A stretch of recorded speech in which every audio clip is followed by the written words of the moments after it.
আমি আজকের এসেছি আমাদের কলকাতার দক্ষিণ চব্বিশ পরগনার জোকার মেট্রো স্টেশনের পিছনে।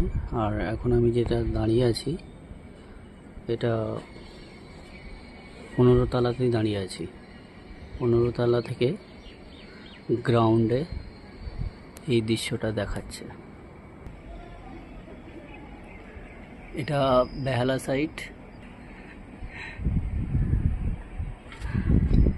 আর এদিকে যেতে যাবে আমাদের ডায়মন্ড হারবার সাইড। আর এই যে দেখতে পাচ্ছ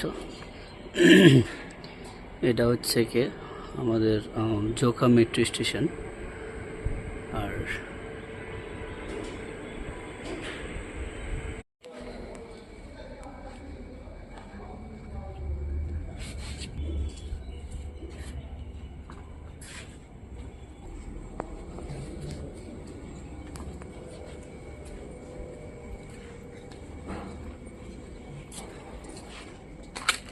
এ মামা, আর নিচে কি খবর আছে? তো এইখানে 14টা মেশিনের ইনস্টলের কাজ ছিল। IFB 1.5 টন আর 2 টনের। তো সবই ফ্রি ফ্লোরে ইনস্টল হবে জোকা মেট্রো ব্যাক সাইডে।